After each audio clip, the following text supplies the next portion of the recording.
News 18 Madhya Pradesh Chhattisgarh का जलवा बरकरार। गांव शहर नहीं बल्कि बना पूरे प्रदेश का सबसे विश्वसनीय और नंबर 1 न्यूज चैनल। यूट्यूब पर 30 लाख हुए सब्सक्राइबर्स। आपके प्यार और भरोसे के लिए शुक्रिया।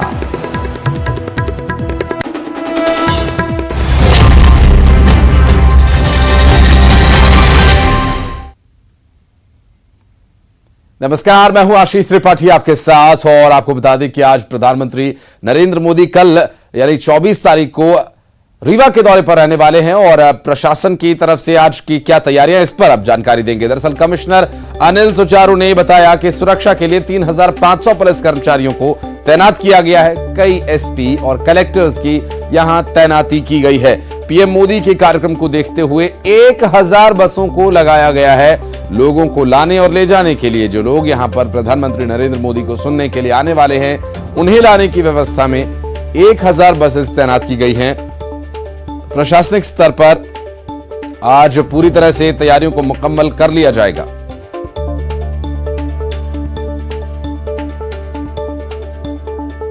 चौबीस तारीख को माननीय प्रधानमंत्री जी का यहाँ भ्रमण कार्यक्रम है और यहाँ सभा जो व्यवस्था रहेगी वो यहीं पर रहेगी, तो उसके लिए जो व्यापक व्यवस्था की गई है। आज हमने जो प्रभारी अधिकारी सेक्टर्स में लगाए थे या हमारे जो रेवेन्यू के अधिकारी हैं या पुलिस अधिकारी हैं, सभी को यहाँ बुलाया था कि उनको ब्रीफ कर दें कि 24 तारीख को किस प्रकार से उनको व्यवस्था में लगे रहना है और किस प्रकार से अलर्ट। और गृह मंत्री नरोत्तम मिश्रा आज दतिया के दौरे पर रहेंगे। नरोत्तम मिश्रा यहां मंडल अध्यक्षों के साथ बैठक करेंगे। बैठक में आने वाले चुनावों पर चर्चा होगी। वहीं गृह मंत्री विकास कार्यों का लोकार्पण भी करेंगे।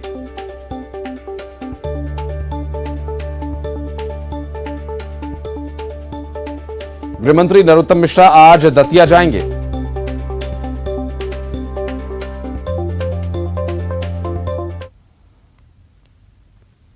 बढ़ते आगे, आपको बता दें कि छत्तीसगढ़ बीजेपी के प्रदेश अध्यक्ष अरुण साव आज बिलासपुर के दौरे पर रहेंगे। अरुण साव बीजेपी कार्यकर्ताओं से मुलाकात करेंगे और चुनाव की तैयारियों में जुटे कार्यकर्ताओं से बातचीत करेंगे और अन्य कार्यकर्ताओं को, लोगों को चुनाव की तैयारियों में जुटने की अपील करेंगे। अरुण साव अन्य लोगों से भी मुलाकात करेंगे और मुलाकात के इस कार्यक्रम के दौरान आगामी चुनाव में सहयोग की अपील करेंगे। अरुण साव लोगों से मुलाकात का कार्यक्रम है, जनता और कार्यकर्ताओं से मुलाकात का कार्यक्रम है और बिलासपुर में आज वे रहने वाले हैं और आगामी चुनावों के मद्देनजर तैयारियों की अपील करेंगे।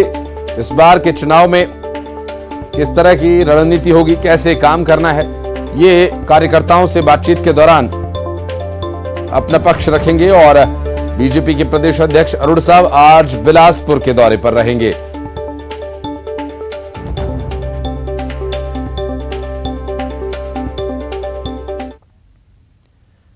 और अगली बड़ी खबर रायपुर से, जहां कौशल्या महोत्सव का आज दूसरा दिन है। दरअसल कविता पौंडवाल वाराणसी के कलाकार प्रस्तुति यहां देने वाले हैं और आखिरी दिन कैलाश खेर का कार्यक्रम होगा।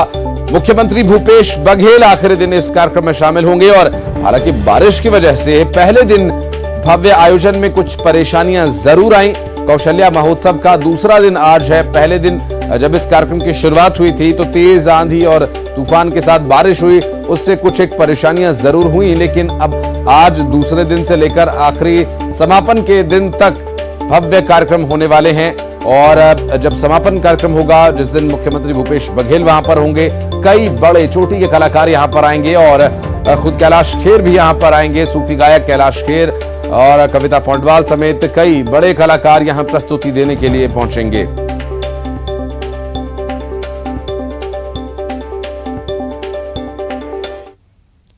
दुर्ग से बड़ी खबर, यात्रियों की परेशानी एक बार फिर बढ़ सकती है। दरअसल आज रायपुर रेल मंडल की कई ट्रेन प्रभावित रहेंगी। दरअसल Raipur Durg Raipur MEMU passenger special train रद्द हुई है और 8 ट्रेन अपने निर्धारित समय से 3 घंटा देरी से चलेंगी। भिलाई और कुम्हारी के बीच अंडर ब्रिज का काम चल रहा है।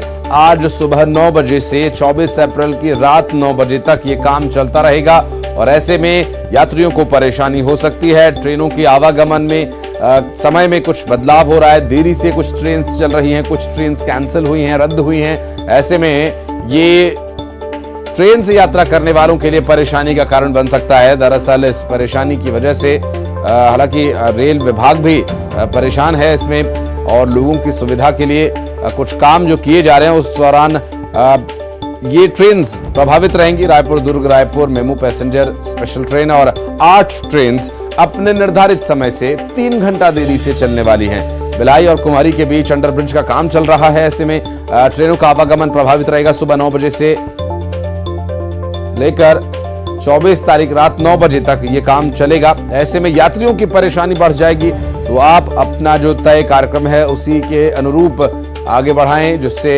कि आपको ज्यादा परेशानी ना हो। ऐसे में यात्रियों की इस परेशानी के लिए रेल विभाग इस पर क्या कुछ कार्रवाई कर रहा है, क्या आगे इसी तरह से कुछ और दिन तक परेशानी झेलनी पड़ सकती है। मिथिलेश हमारे सहयोगी हमारे साथ इस वक्त जुड़ गए, उनसे बात करेंगे। और मिथिलेश, जो कि काफी समय से यात्रियों को परेशानी हो रही है, आज भी कुछ एक परेशानियां ट्रेन से ट्रैवल करने वाले लोगों को हो सकती है, क्या ये परेशानी रहेगी और इससे बचाव के लिए क्या कोई उपाय किए गए हैं?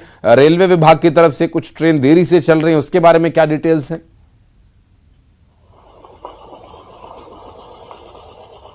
देखिए, बताना चाहूँगा कि भिलाई और रायपुर के बीच में ए और डी केबिन के बीच में अंडरब्रिज का काम चल रहा है, जिसके लिए वहाँ पे काम होना है। और यही वजह है कि आज 2 ट्रेनों को कैंसिल किया गया है। जो लोकल चलती थी दुर्ग से रायपुर के बीच में, उसको कैंसिल किया गया, और दुर्ग से जो डूंगरगढ़ चलती थी, रायपुर से जो डूंगरगढ़ चलती थी, उसको दुर्ग से ही चालू करके दुर्ग में ही खत्म किया जाएगा। तो इस तरह से 2 ट्रेनों को प्रभावित है। इसके अलावा जो है वो करीब 8 ऐसी ट्रेनें हैं जो उनके समय में परिवर्तन किया गया है, करीब 3 घंटे में विलंब से चलेंगी।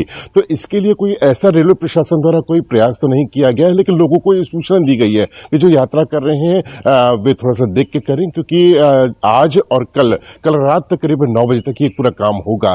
तो लोगों से अपील की गई है कि वे इसको देखते हुए अपनी यात्रा करें। लेकिन जिस तरह से रेलवे प्रशासन के द्वारा में लगातार इस तरह के समय पर परिवर्तन किया जा रहा है, निश्चित रूप से यात्रियों को बेहद परेशान होना पड़ रहा है। पिछले दिनों सिंहपुर स्टेशन में एक ट्रेन का हादसा हुआ था, इस वजह से लोगों को भारी परेशान होना पड़ रहा था। लगातार ट्रेनें लेट चल रही हैं, कई ट्रेनें कैंसिल है। ऐसे में एक और समस्या जो है अभी यात्रियों के बीच सामने आके खड़ी हो गई है, जब कई ट्रेनें लेट चलेंगी और कई ट्रेनों को कैंसिल किया गया है, तो निश्चित रूप से यात्रियों को परेशानी बेहद होने वाली है। देखने वाली बात यह होगी कि क्या रेलवे प्रशासन यदि इस काम में और लेट लतीफी होती है तो क्या कोई वैकल्पिक कोई व्यवस्था करता है कि नहीं, तो ये सवाल खड़ा होता है। जी, निश्चित रूप से। मिथिलेश, बहुत शुक्रिया आपका इस जानकारी के लिए। और यात्रियों को परेशानी होगी, कुछ और समय के लिए भी ये उन्हें फेस करना पड़ सकता है। ऐसे में अपनी तरफ से आप मानसिक रूप से भी तैयार रहें। बढ़ते आगे, रुक करेंगे अगली बड़ी खबर का। दिल्ली से इस वक्त की बड़ी खबर, पंजाब के मोगा से भगोड़ा अमृतपाल पकड़ा गया। पंजाब के मोगा से अमृतपाल को पकड़ लिया गया,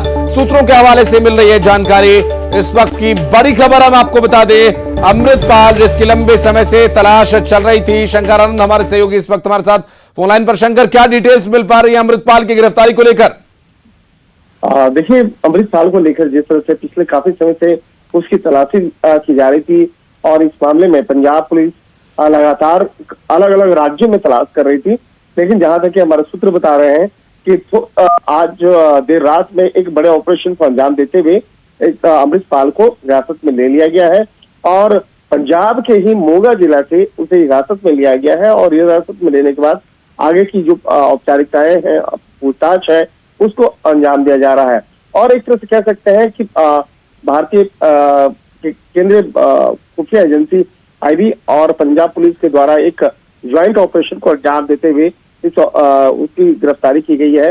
और अभी जो है इस मामले में आगे की जो तमाम औपचारिकताओं को पूरा किया जा रहा है। जिस तरह से अगर अमृतपाल की बात करें, अमृतपाल को लेकर एक जिस तरह से राजधानी दिल्ली, नेपाल बॉर्डर, उत्तर प्रदेश और कर्नाटक, कई अलग अलग राज्यों में पंजाब पुलिस की टीम तफ्तीश कर रही थी। लेकिन जिस तरह से कयास लगाया जा रहा था कि अमृतपाल का एक बड़ा नेटवर्क जो है पंजाब के अंदर में है, इसलिए उसी का फायदा उठाते हुए वो पंजाब के में ही छुपा हुआ था। और लोगों पुलिस को वो एक कहा जा सकता है कि उसे अलग अलग लोकेशन पे दिखाने का प्रयास कर रहा था, और उसके जो लोग हैं उसके द्वारा ऐसा किया जा रहा था।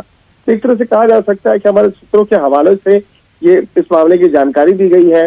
लेकिन ये देखना और जानना बेहद उचित होगा कि इस मामले में पंजाब पुलिस के द्वारा औपचारिक तौर पर पुष्टि कब की जाएगी। बिल्कुल जी। शंकर, ये गिरफ्तारी क्या पंजाब पुलिस की तरफ से की गई है? दिल्ली की भी पुलिस चूंकि तलाश कर रही थी अमृतपाल की, और कई केंद्रीय एजेंसियां तलाश कर रही थी, तो गिरफ्तारी की क्या डिटेल्स हैं? अमृतपाल को क्या पंजाब पुलिस ने गिरफ्तार किया? क्या इसे पंजाब में ही रखा जाएगा या दिल्ली लाया जाएगा, चूंकि कई मामले लंबित हैं, कई मामलों में पूछताछ अमृतपाल से होनी है? देखिए, जो गिरफ्तारी के बाद जो है मेन जो केस है वो पंजाब पुलिस का बनता है, तो निश्चित तौर पे पंजाब के द्वारा ही, पंजाब पुलिस के द्वारा ही आगे इस मामले में पूछताछ होगी। दिल्ली पुलिस की बात तो बाद में होगी, लेकिन जो आप जिस तरह से देखा जाए पंजाब पुलिस में के द्वारा इस मामले में कई केस रजिस्टर किया गया था, और इस केस में पंजाब पुलिस के द्वारा जिस तरह से बाकायदा तलाशी ली जा रही थी और दिल्ली पुलिस के संपर्क में जरूर थे, लेकिन ये मामला पूर्ण तौर पर पंजाब पुलिस का ही बनता है। तो निश्चित तौर पे पंजाब पुलिस का मामला और पंजाब में ही जब उसकी गिरफ्तारी हुई है, तो इन तमाम मामलों की गंभीरता को देखते हुए कहा जा सकता है कि पंजाब में ही तमाम औपचारिकताओं को पूरा किया जाएगा। हालांकि औपचारिक ऐलान अभी किया जाना बाकी है, इसका सूत्रों के हवाले से जानकारी मिल रही है। शंकर, बहुत शुक्रिया आपका इस पूरे मामले पर जानकारी देने के लिए। आगे डिटेल्स आपसे लेंगे, अपडेट्स लेंगे आपसे। बहुत बहुत शुक्रिया फिलहाल आपका इस जानकारी के लिए। तो बड़ी खबर अमृतपाल की गिरफ्तारी की सूत्रों के हवाले से मिल रही है। बढ़ते आगे रुक करेंगे कुछ अन्य खबरों का भी। छत्तीसगढ़ में मौसम विभाग ने मौसम को लेकर पूर्वानुमान जताया है। मौसम विभाग के मुताबिक आज कुछ जगहों पर हल्की बारिश होने की संभावना है, जबकि एक या दो स्थानों पर गरज चमक के साथ तेज आंधी भी चल सकती है। मौसम विभाग ने वज्रपात की भी चेतावनी दी है। वहीं अधिकतम तापमान में राहत की उम्मीद नहीं जताई गई है। कल प्रदेश में कई जिलों में बारिश हुई थी और लोगों को गर्मी से कुछ राहत मिली थी, और अब आज एक बार फिर से पूर्वानुमान जताया गया है मौसम विभाग की तरफ से। अधिकतम तापमान में हालांकि कोई खास बदलाव नहीं होगा, लेकिन बारिश होने की वजह से कुछ राहत जरूर मिल सकती है।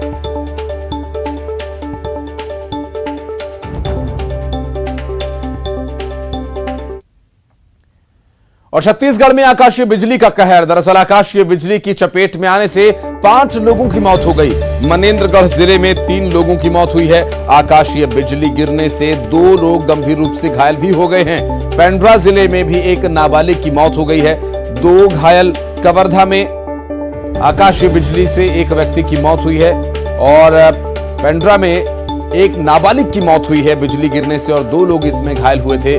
जबकि आकाशीय बिजली गिरने से कवर्धा में भी एक शख्स की जान चली गई। 3 तस्वीरें इससे जुड़ी हम आपको दिखा रहे हैं, जहां आकाशीय बिजली गिरने की वजह से 5 लोगों की जान चली गई। मनेन्द्रगढ़ जिले में 3 लोगों की मौत हुई आकाशीय बिजली गिरने की वजह से। तो वहीं पेंड्रा की अगर बात करें तो एक नाबालिग की मौत हो गई इस हादसे में, और 2 लोग इसमें गंभीर रूप से घायल हुए हैं। कवर्धा की बात करें तो यहां एक शख्स की जान चली गई बिजली गिरने की वजह से। 3 तस्वीरें इससे जुड़ी इस वक्त आपकी टीवी स्क्रीन पर आप देख पा रहे हैं। आकाशीय बिजली गिरने की वजह से यहां 5 लोगों ने अपनी जान गंवाई, जबकि इसमें एक नाबालिग भी शामिल है, और 2 लोग घायल हुए बताए जा रहे हैं। मनेन्द्रगढ़, पेंड्रा और कवर्धा से ये 3 तस्वीरें बिजली गिरने की वजह से हुए हादसे की। और अंबिकापुर में बेमौसम बारिश का कहर जारी है। दरअसल आंधी और तूफान से बारिश से जनजीवन प्रभावित हुआ है। तेज आंधी की वजह से कई जगहों पर पेड़ गिरे हैं, कई जगहों पर बिजली के खंभे गिर गए, और बेमौसम बारिश की वजह से फसल को भी नुकसान हो रहा है। जिले में आज भी बारिश के आसार बने हुए हैं। पूर्वानुमान मौसम विभाग की तरफ से जताया गया है। अंबिकापुर से ये जानकारी हम आपको दे रहे हैं, जहां पर बारिश और आंधी तूफान की वजह से आम जनजीवन तो प्रभावित है ही, साथ ही इस बारिश की वजह से आज भी प्रभाव पड़ सकता है। कई जगहों पर बिजली के खंभे तो कई पर पेड़ गिर गए और लोगों को नुकसान हुआ है। ये तस्वीरें आपको हम दिखा रहे हैं। साथ ही साथ ये भी जानकारी दे रहे हैं पूर्वानुमान जो मौसम विभाग की तरफ से जताया गया है, जिसमें ये बताया गया है कि कई जगह पर आज भी बारिश हो सकती है और बारिश के आसार बने हुए हैं। और छत्तीसगढ़ में कोरोना संक्रमण अब तेजी से पैर पसार रहा है। प्रदेश में 259 कोरोना के मामले सामने आए हैं। 450 मरीजों के स्वस्थ होने की जानकारी मिल रही है, जिन्हें ठीक होने के बाद डिस्चार्ज कर उनके घर भेज दिया गया। पूरे प्रदेश में 1979 सैंपल्स की जांच की गई है। सरगुजा जिले में सबसे ज्यादा 34 मरीज मिले हैं।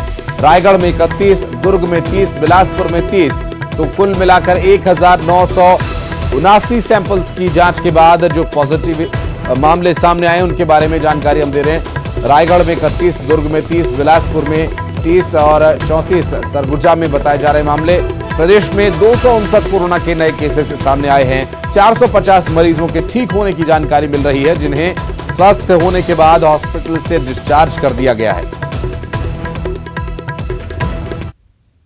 और निवाड़ी में पुलिस अपराध और अपराधियों पर नजर रखने के लिए करीब 1000 जगहों पर सीसीटीवी कैमरा यानी तीसरी आंख लगाने जा रही है। और निवाड़ी ऑपरेशन आय के तहत जिले भर में 1000 कैमरास लगाने का लक्ष्य रखा गया है। और ऑपरेशन आय के तहत ये कार्रवाई की जाएगी। 1000 जगहों पर सीसीटीवी कैमरास इंस्टॉल किए जाएंगे और इसके तहत 150 से ज्यादा जगहों पर सीसीटीवी कैमरास लगाए जा चुके हैं। पुलिस तीसरी आंख की मदद से उन सभी बदमाशों और संवेदनशील क्षेत्रों पर नजर रखेगी जो अपराधियों को अपराध करने में मदद करती है और गढ़ बन रही है, उनका ठिकाना कहा जाता है। ऐसे में उन जगहों पर ऑपरेशन आय के तहत सीसीटीवी कैमरास इंस्टॉल किए जा रहे हैं 1000 जगहों पर। गुड्डे गुड़ियों की शादी बच्चों का खेल होती है, लेकिन छत्तीसगढ़ में यह परंपरा है। अक्षय तृतीया पर यहां बच्चे गुड्डे और गुड़ियों का ब्याह रचाते हैं। ये स्पेशल रिपोर्ट देखिए।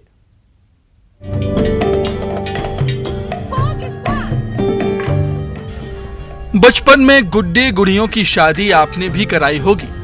यहां भी वैसा ही उत्साह है। बच्चे नाच गा रहे हैं, गुड्डे गुड़ियों की शादी करा रहे हैं, लेकिन ये खेल नहीं, एक परंपरा है।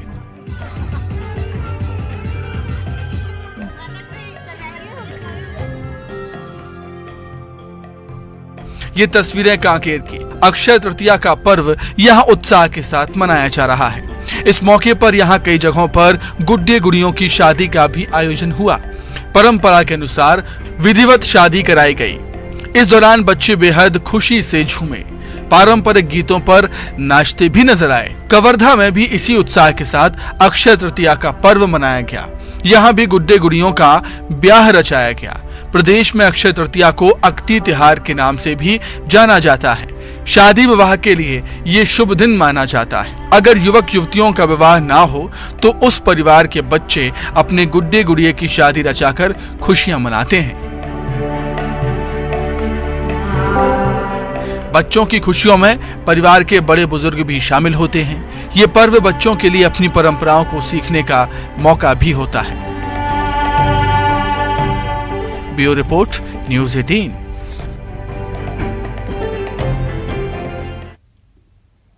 और खरगोन में परशुराम जयंती के मौके पर ब्राह्मण समाज ने समाज के हित में एक अनुकरणीय पहल की। इसके तहत अब शिक्षा के क्षेत्र में ब्राह्मण बच्चों के हित में समाज आगे आया है और निर्धन गरीब छात्रों की पढ़ाई के लिए आर्थिक मदद की ओर कदम बढ़ाया गया है। और बता दें कि इंदौर में पढ़ाई की व्यवस्था के लिए छात्रावास की व्यवस्था भी की जाएगी। दरअसल भगवान परशुराम की जयंती पर खरगोन में भव्य समारोह का आयोजन किया गया, जिससे हजारों लोग इस कार्यक्रम में जुड़े और इस विशेष पहल में, इस अनुकरणीय पहल में हिस्सा लिया। विधायक रवि जोशी की अगुवाई में परशुराम चक्रतोत्सव धूमधाम से मनाया गया और अनुकरणीय पहल करते हुए भोजन थाली में जूठन नहीं छोड़ने का भी संकल्प लिया गया। वंदन करता हूं। पढ़ने योग्य बच्चे बच्चियों को पढ़ने के लिए प्रेरित करना है। कैरियर कोचिंग के लिए भी हमने एक समिति बनाई है, उस पर भी हम काम करेंगे। और हमारा केवल मकसद परशुराम जयंती मना के साल में एक प्रोग्राम करना नहीं, इसको हर माह भी हम छोटे छोटे कार्यक्रम करके इस कार्यक्रम को विस्तार। और अब खबरें 25 सेकंड्स में। प्रधानमंत्री नरेंद्र मोदी को बम से उड़ाने की धमकी, खुफिया एजेंसी सतर्क। 24 और 25 अप्रैल